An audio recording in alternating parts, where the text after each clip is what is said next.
Whether you snort at the royals and call for the end of the monarchy, or you have an insatiable appetite for fascinators in all things royal, journalist academic John Fraser has some astute and witty observations about Canada's longtime affair with kings, queens, and governor-generals from the age of deference to the era of celebrity.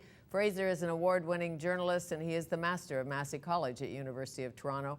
He has written 9 works of nonfiction, 1 novel, and he has debated anti-monarchists from time to time. It is my pleasure to welcome John Fraser to Studio 4 to tell us more about the secret of the crown. Hi. Hi, how are you? I'm okay. So far. So far, I'm easy, you know.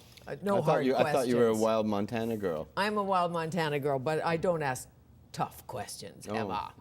I like tough questions. Okay, let's go. How did this begin? Why did this begin?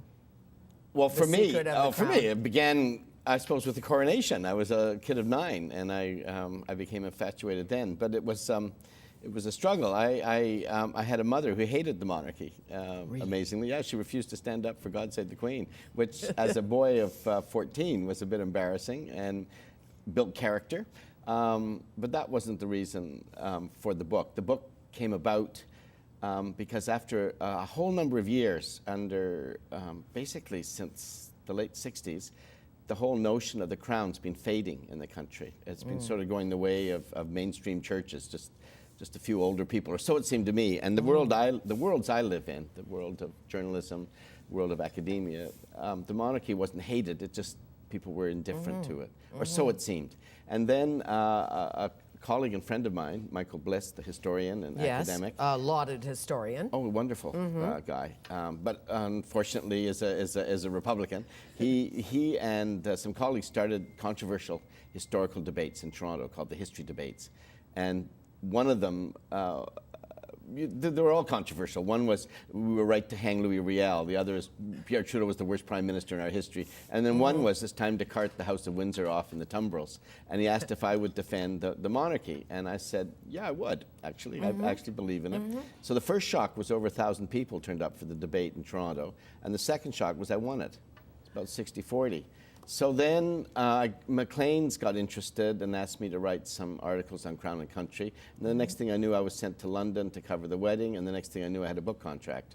So this is set against also, I guess, to some extent, the current government pushing it a bit, or quite a lot. And also a historic moment in the history and evolution of the Crown, the Queen's 60th anniversary, and an attractive young couple coming to represent a new generation of it. For sure, the new generation, and it offered us hope. Every journalist said it across the nation in these terrible times. That wedding and the royals offer us hope. And the tour of Canada, which was a huge success. Very of the much. Young couple. Those Stetsons. Wow. And the pictures. You say clearly in the book, monarchy, it exists, it works, preserve it. Well, here's the dilemma for Canada. We can't actually get rid of it. Pierre Trudeau made sure of that. We have a constitutional arrangements that make it virtually impossible to get rid of it. So what are we going to do? Are we going to try and forget that it exists, even though we can't get rid of it? There's no practical means to do it, or are we going to keep something that we look down upon? So for me, our constitutional arrangements work pretty well. If a Montana girl will forgive this, it gives us definition against the United States. That's not an anti-American thing to say. No, I understand. The I'm Americans a dual actually, citizen now. the Americans, in my view, keep re-electing George III every 4 years because the model for the presidency was a Hanoverian monarch. When they set up the Constitution, they gave George Washington the powers of George III. He can, for instance, a cabinet. The cabinet of the United States is created by the president. It's not referable to an elected body, and they didn't foresee that.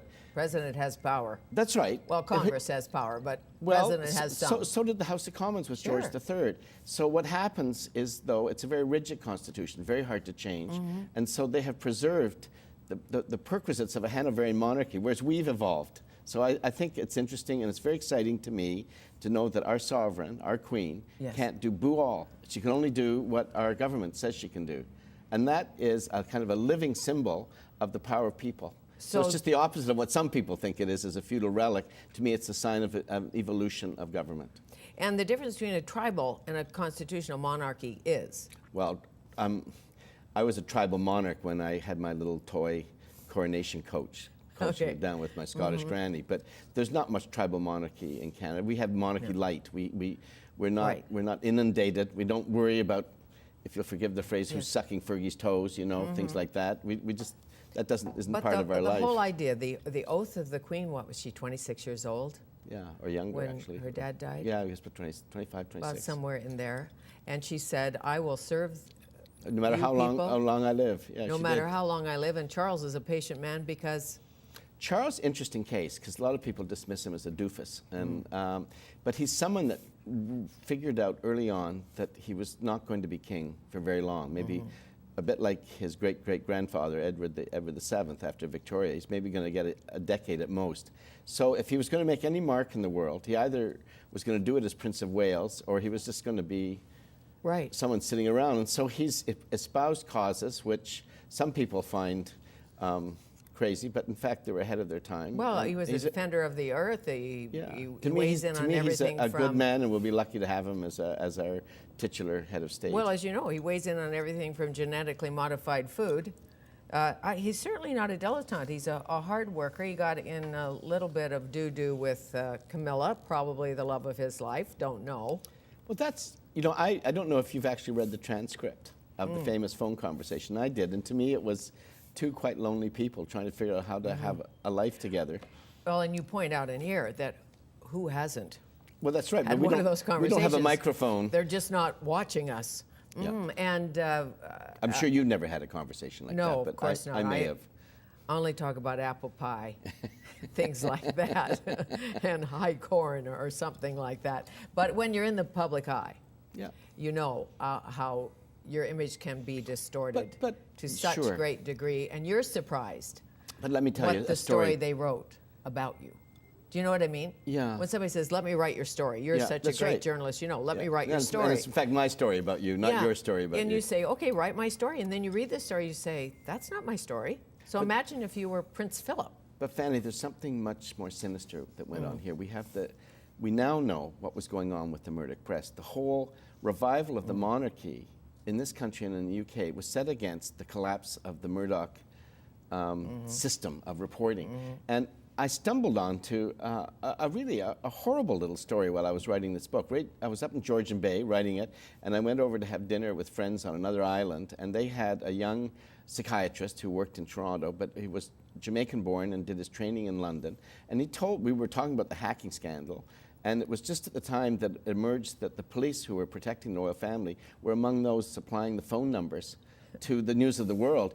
And so he told me that in 1990, when he was doing his residency in London, he got phoned by a senior journalist at the News of the World, this is in the book, and said, well, we believe that Princess Diana is having a nervous breakdown, and we think she's seeing your boss. So he said, well, I wouldn't know about that. This is a public hospital, I only deal with his public patients, so I wouldn't know about that. And they said, oh yeah, we know that, but we know the 2 code names she uses to get appointments, so all we want you to do is to check your boss's appointment book and tell us if he's meeting her. He said, why would I do that? And they said, oh, that's easy, because we assumed you wouldn't like what we'll print about what you've been up to if you don't help us. And he said, I haven't been up to anything wrong. And they said, well, we also assume you don't have the money to disprove it. So he looked. He actually looked. Really? And I didn't talk to him about the ethics of that. I just said, why? And he said he was terrified.